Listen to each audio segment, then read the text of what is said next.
Ole hei vainia TKP edenthar unit media sale te buat se in online program toite hun man kan tum ve a chuan vainia hei kan program lo man chan hi chu kan hrevek ome I tunlai kan boruak kan hria a I covid-19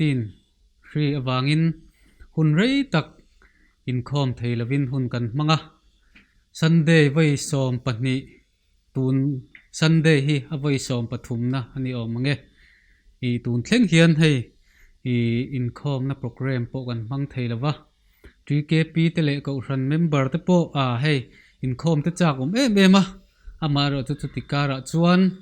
I kan hri bok kan soi ang khan hemi awang hian kan mang theilo ani a vainia kan program I toite kan ron man hi ran member te le TKP member ten min lo ngai poimo saka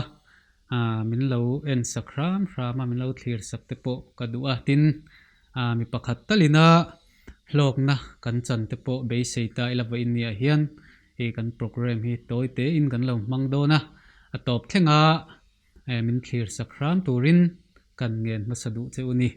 ole kan program man dan tur tlang pui chu hetiang he ni anga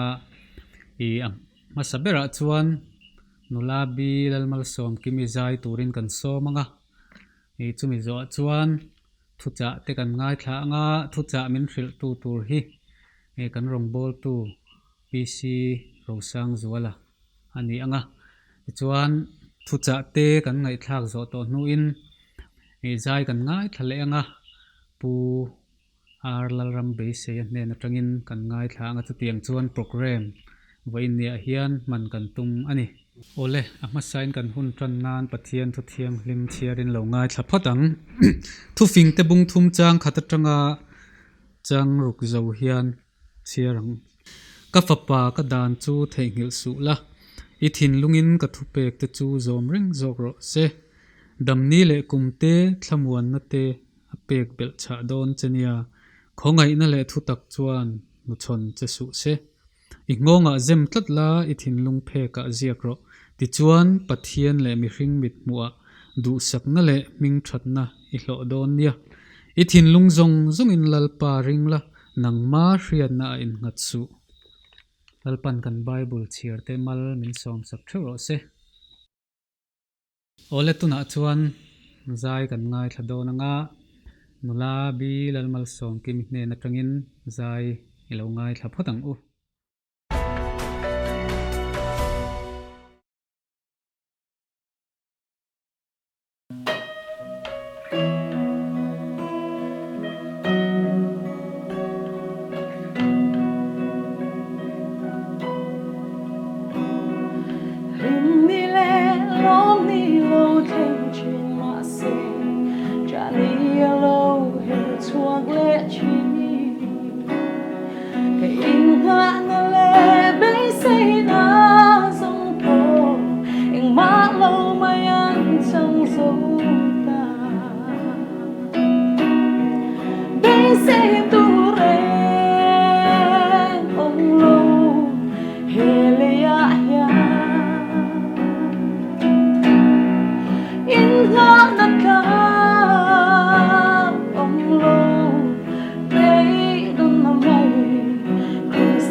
Hãy subscribe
châu chu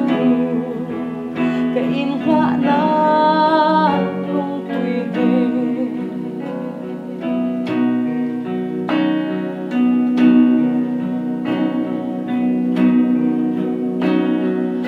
Down the lệ thấy na lệ phim na dùng cô in hoa na khác anh xí lâu lấy ropuinan lệ mình thân na dùng cô vì lấy tay cần sao cuối gây say tu ren ông lâu hele ya ya in ngã na ca ông lâu lấy tâm nam mây Krista lâu chu kata ông si lâu ama châu chu cái in ngã na lung quy về ama châu chu cái in ngã na lung quy về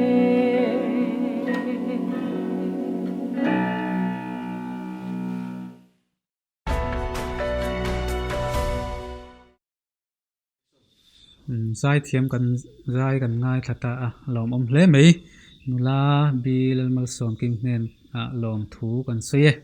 ole tuna chuan kan program angin kan an kal le don to nga kan thu cha puang tu tur rongbol tu pc ro sang zola ilo so mang u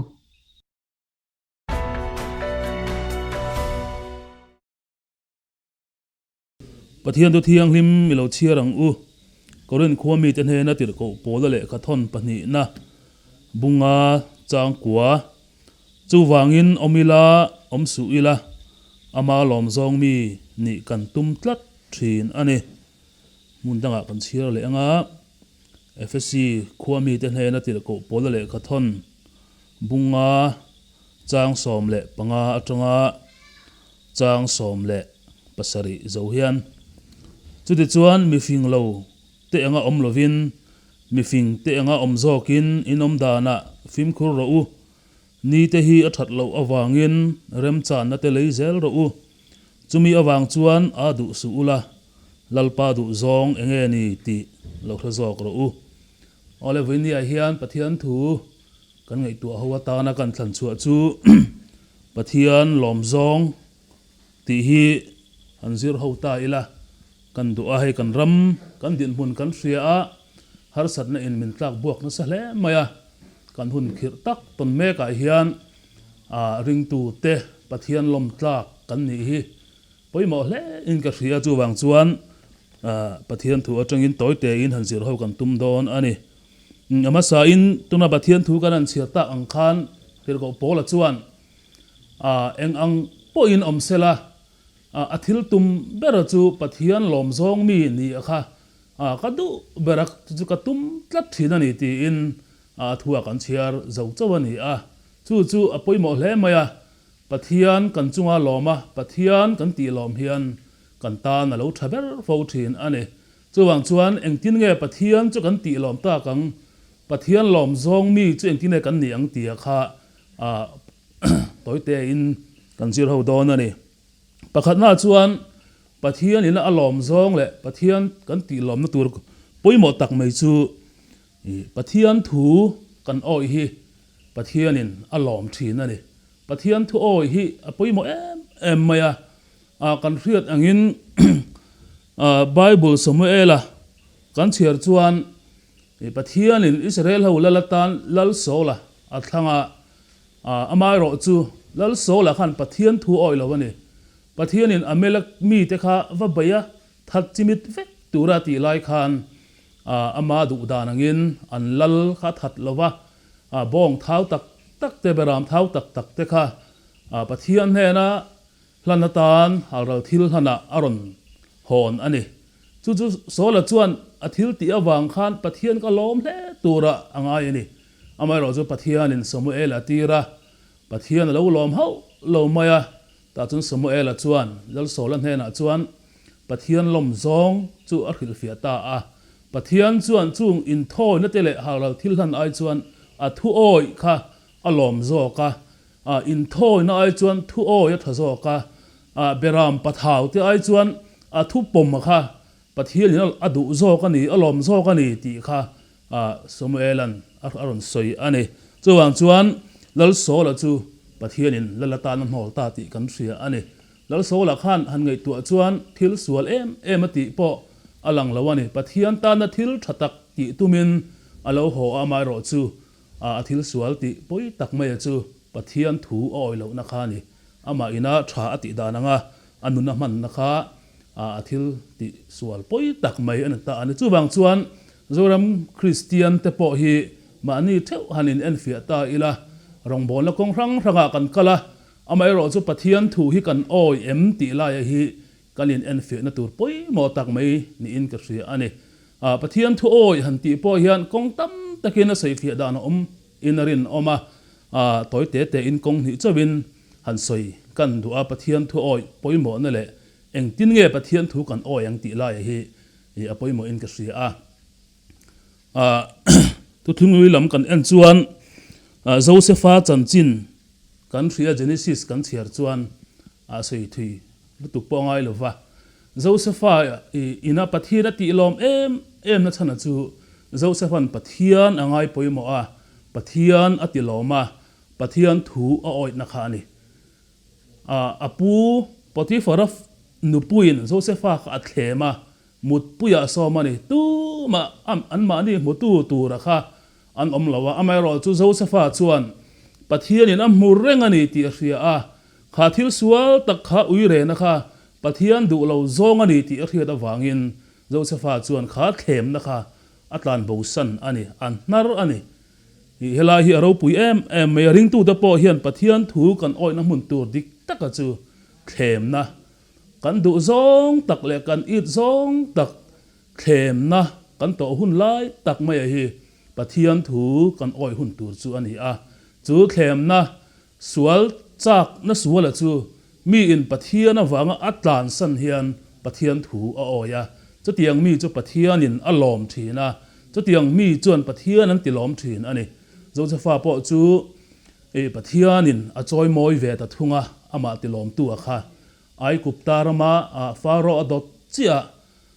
rorel tu sang tak me Pathian in a choi chuak ta ti kan thria ani chuan Pathian thu kan oi na mun tur dik taka chu sual kan tan chiat san na le sual laka kan in thiar filiam zel na hi apoi mo em ani tin pakhat le chuan Abraham chanchin han soi le ta ila Abraham chu Pathian in a ko chuaka kan thria fan nei theilova amaro chu Pathian in tar an ni to hnuwa fa dum tak mai Isaka ape ani Abraham chuan amhangai em ang ti kha achiang reng mai ani amai ro chu Pathian in Abraham ne na thu aron soi ta tlat me chura chuan Abraham ne na chuan ifa pa I hmangai em Isaka kha kan he na haral thil hana hlan ro ti in Pathian in aron thil ta tlat mai ni Abraham tan hian ahar don hian ka ria atar lam fa ni kum za chuang ani to fadang han nei le chi khan ni to lo ani amai ro chu ammangai le aronga bol sak thin ama mal som na petu Pathian thu lo thlenga kha Abraham hian an hial ngam lo ani chuan Pathian du danangin Pathian thu angin Abraham chuan afapa Isaka kha a hruaya Maria tlanga halral thil hana lan turin a chem te in Isaka kha vi hlum tuma atin lai tak mai khan Pathian olo thleng le ta helai hian Abraham hian Isaka hi alhan man lawa tak chuan amai ro chu Pathian thinlunga chuan Abraham hian afapa Isaka hi alhan ane Pathian tan eng ma uilova Pathian thu pek eng ang po mai kha Abraham hiam azom thei tladani chu tak me chu Pathian tilom tu ani Abraham ne na po chuan Pathian alom ema mal som na tam takin Pathian in avura afapa ngai po chu apalet le ti kan thri ani chuwan chuan Pathian thu oi han ti hian thil sual thalo social evil kan tiang chi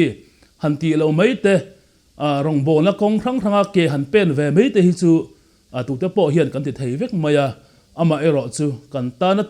tur te kan ta na chan na tur thil te le kan ta na hrom ngoi chu tiang ang thil alo thlen don po lalpa thu oi tlat na Pathian thu kan oi don ani chuan ke chon ka chan mayang ke chuan ka hlo mayang ke chon ka tuar mayang ti ril ru pu chu tiang lalpa ta na thu zom thin de chu Pathian hian adu chu tiang mi de chu Pathian hian alom thin ani ti kan ria ani helai kan chira khan efisia khan ti ko pol chuan ni te hi thato lova chu wang chuan Pathian du zong enge ni ti lo hero ti in min fui boka kan tun lai hun tong nen po hin en rem em maya kan ni kan khovel ni te hi thalo em maya chu wang chuan Pathian du zong Pathian lom zong enge ni ti hi ring tu te Christian te hian kan ngai vena chu kan chut ngun po hi poimo em ani tina panhi le na chuan Pathian in alom em chu amma arin na ngat tu te hi Pathian in alom thi na ni hi poimo khop mai hebrai bung som le pakhat chang ruka chuan Pathian thun chiang takena soya nima sela rin na lovin ama lom zong mi ni rual ani lo ti in Pathian thui min thil ani om zia chuan Pathian hi ring lo chuan Pathian rin na hat lo chuan Pathian hi ati lom thei mi lo ti na ni chuwang chuan Pathian ring tlat tu hian Pathian ti lom thin ani rin na chungchang hi kan soi tam em in ka ria rin na hi kong hi te po hi omin ka ria pakhat na chuan mu awanga rin na oma tin panhi na chuan mu lovarin na ombok ani Pathianin ain pon chu adani hanzir hian tu thunglui huna hi chuan Pathian hian athil ti thei ziate achak ziate rin ta kani ziate hi mi hring mit mua alang tir thin ani chu ama an rin thei na ati ani Exodus kan chher chuan ai kupta boya tang Israel fa te kha Pathian in kutchak takin a roi chuak ani Pharaoh kati hun laya lal chak bak le thil ti thei ber kha Pathian in ati tloma athil ti thei na ro pui takin a hrema atopa chuan kha boya ta kumzali lai mai an tang to nu kha Pathian in roi chuak ani tada po chuan athil ti thei na kha alang tir zela tui pui sen ati kang chata leichara akal kai tira lungpui atangin tuite ape khatiang khan thlera khan Pathian in thil maktam tak atia athil ti thei zia kha rin tlak Pathian ani zia kha ami te hena amu tirani chu an mit nge inan mu amaro chu Israel fa te khan Pathian kha an ring hel tlat thinani i numbers kan cher chuan kanan ram man lu don khan en thatu tur nam tin ai o mi som le panhi anin thlang chuaka te chun kanan ram chu an ven thata an ron ho le report an peta ani chuda chuan nam som ai o te khan mi pui an te thabara chung rama cheng te chu million pui mai an da ka tha ten nia an laka chun khaw khuap ang mai kan ni ku ro pui tak an ne kan tan chun ne thei ani lo an tia mi pui ho kha an lungai em an tapa mosia le arona an beya engatinge thiturin ai kuptara matang khan min ruai chuwa kan fa te po sala mei turin engatinge min ruai chuwa ai kuptara makir le hi thazo kani thlera tu hlum tur hian helai hian kan kal du lovani an tia an helani ti lain zo suale kale ba ero chuan khang mi pui hel ho kha an hena thu an soya an ni chuan Pathian kha an ring tlata ta chuan mi pui ho hena chuan kan chunga lalpa lom phot chuan chungmi da chu kan ne enga chu rama chuan kan lut ngei don ani lalpa chunga hian hello phot mai la ti chuan chu rama chuan min hruai lu tanga chungmi da chu kan tan cho mai tur an ni i zam lawang lalpa chunga i hel lawang ti in mi pui te an fui thung ani ta chuan Joshua le Kaleba chunga Pathian alom ani ama aring tlat tu mi pani chunga khan Pathian alom ema ti lain ama aring lo tu mi pui ho chunga khan Pathian thin rim ema heng mi te hian kanan ram hi an lut lawang Joshua le Kaleba chia hian kanan ram an lut ang ti in Pathian mo sian he na asui nge ani chuwang chuan Israel fa ten ai kupta atanga chuak si khan Joshua le Kaleba ti lo zong kha chu thlera an tulum veka kanan ram an chang zo lo ani a chan chu Pathian an rin lo wang ani rin tlak ani zia anin puang chuaka an bit muwa nge thil mak ka ti chunga Pathian an rin tlat lo wang khan Pathian alung oi lova kanan ram an lu zo to lo ani ni to thung thar hu na ero chuan Pathian til ti theina hi Israel fat ang em khan mit nge yan mu tur te hi atam to lova ama ero chu lali suange in soya chu tianga meta mu a ring tu te ai chuan mu lawa ring tu te hi an enga thol zo ka an ni hlo zo ka ni ti thu hi soi tat melali su hian tu chu kan ria thoma khan lali su tho le kha ain lar lai khan om lo wangin azia tir ten an soi khan a ring hlel tlata akota an khen be na te anna ka an chun na te kha ka khoi nge lo chuan ka ring lo wani ke chuan ka ring thei lo wani ti tat mai ni lali suan he na in pong chua ka akota an khen na te khoi tira anna ka fai an chun na te azen tira ni ta chuan lali suan nang chuan i mu awangin i ring ani nima sela mulawa ringa piang an enga thona ni tin lali suan a soita ni to thung thar huna chuan Pathian achak zia te athil ti thei zia te hi ring tu te hne na chunalan tir thin nge maya amai ro chu to thung lui hun lai ang em khan Pathian hi aron cheto lowani mi ta kan mu thei tur hian amai ro chu apoi mo ber chu mi fel churin na in anungang ti hi ni chu Pathian thil ti thei na chu Bible thiang hima Pathian in min pon chu asaka chu atakin zuk mu ve chia lo ma ila chu Pathian thunung chu kan rina Pathian ni engkim te thei tu ani ti ria chu ta in ngat ngam rin na akal ngam chu Pathian ina adu chu ani chu Pathian ina alom em chu ani ti he kan ria da poimo em maya chu wan chuan Pathian thu chuan rin na chuan in omem nang ma ni in chin ula in fia thin ro ti in min hril nge ani he kan hun tong kan ria kan rama ripui awang he kan boi em maya khovel pum pui mai kan boi ani helai thua hian he ria lo len tir khan kai ruwa ka tong trai na chuan Pathian hian ama ring tu te min veng him sela athil ti theina chak tak mai hian ring tu te hi min him tat sela ti hi ka du ani a chan chu ring lo mi te hian kan Pathian bia ka hi Pathian chak le thil ti theani ti hi an mu ve hi ka du ani mak ti sela Christian ram chu an Pathian in a him bi ka si poina ngam lawani ti in soi sela Pathian hi ron mu ve sela ti hi ka du ani chu tiang tu chon ka tong trai thina amai ro chu Pathian rem ruat na hi amak em maya kan ria he ri veina sa ram chu Christian ram kan ni deuh tatlat maya USA te England kan ti te tiang chuan France Italy te atuan na raman ni tuna Brazil po Christian ram tuana sa em mai ni tiang chu alo ni tatlat maya tin Mizoram nge po him tura kanin ngai lain kan rong bol tu te Pathian bi man ten zoram a him theina turin thei to pin tong trai an baya nima sela voinia chuan he ri hian min hel bik ta chuang lova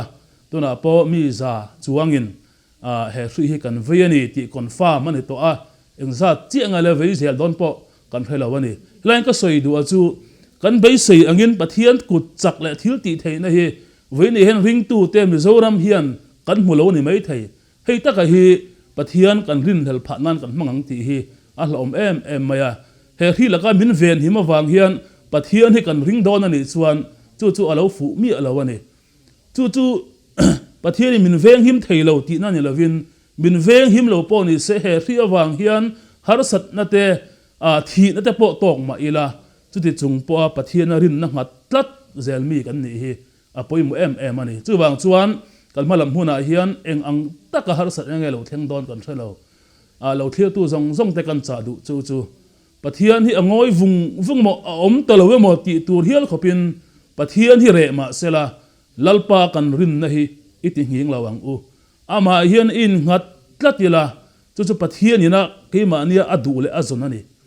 Abraham khan Pathian khan beisei na om lo lai po khan Pathian beisei tata a ring tata ni chu Pathian ina adu lai taka khani chuan kan beisei ang le kan du ang kan hu lo lai po a lalpa arin na ngat tlat tu hi tu diang mi chu Pathian ina zon le Pathian ina alom zong ani tu diang tur chuan kan hun mang ila atop nan kan tlang kum nan chuan zakopa bungli chang saria chuan tiang hian thu poi mo tak mai min rila ni ma sela Pathian thuin om ro u ama ero chu dia bola do dal ro u ti chu la tlan bo sarang chu ti a chu wang chuan kan malam huna hian eng hun po lo thleng sela Pathian du zong ti ila Pathian thu o ila Pathian thu in omela ti roalin se tana kan do dalanga lalpa rin na kan ngat tlatanga chu tianga ring tu the kan kal ngat chuan eng ang har sat na le mang anna po lo thleng zer sela kan himani kan chunga lalpa alom dona kan chunga lalpa alom chuan tu kan ta na to kani ti hi tharila chu tiang tur chuan kan ril ru isiam thawang u lalpa na thu kan zatan mal min sam sak thak ro se ole kan rong bol tu ne na tangin thu cha ro pui tak le ko ran ten le mal poina kan mamo thatak mai aron puang chuaka achunga kan lom hle ani ole tuna chuan zai turin pu ar lalram beiseya ilo som leang u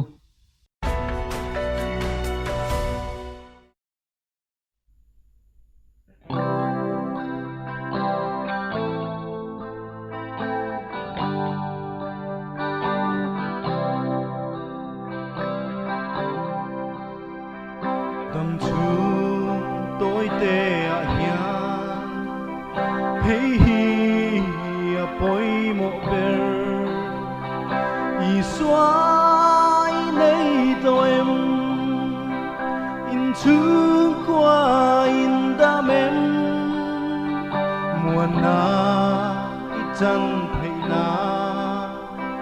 nang le chung ta chu chan dam na long na shuai lu thuai ro Christian Chhungkaw lalpa na tu chu Kaihhruaina hing lo ăn chuai về ngai lâu lùng bụi in say ăn hing về ngai lâu chợt toan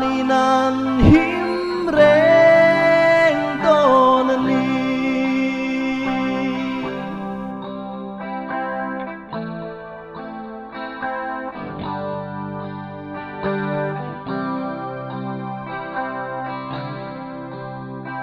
Krista ron pan mai la thil dang ngai to lo lim nai zon te chu an ran le thuai nga bu sing hun na liam ta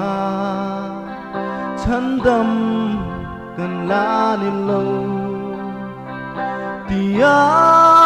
thapania thlen ma hia Christian Chhungkaw lalpa na tu chu Kaihhruaina hing lo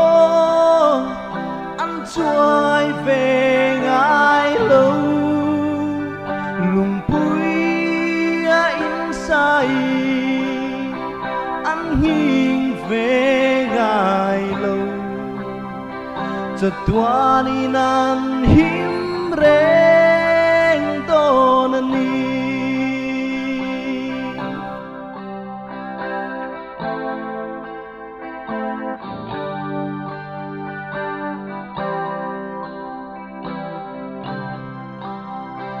lalpa nang tel lâu chua Chhungkaw lim thấy lâu lim na kim man lâu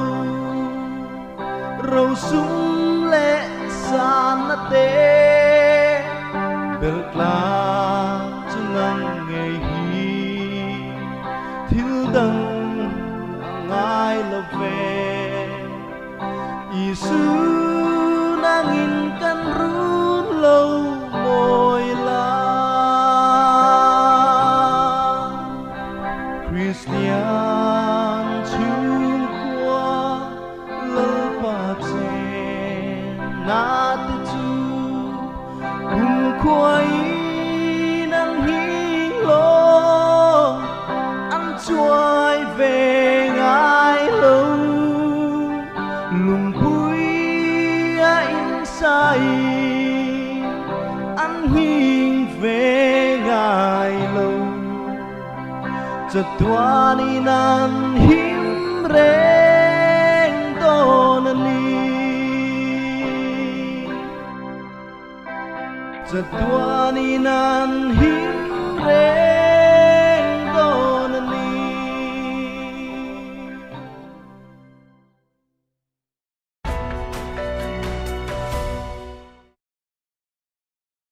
Ole khati Chhungkaw vai ni a TKP edenthar unit media cell ten a hun kan ron man thei chu ni a lo en tu tele lo thlir tu te zong lalpan mal som vek chu ro se kan lo me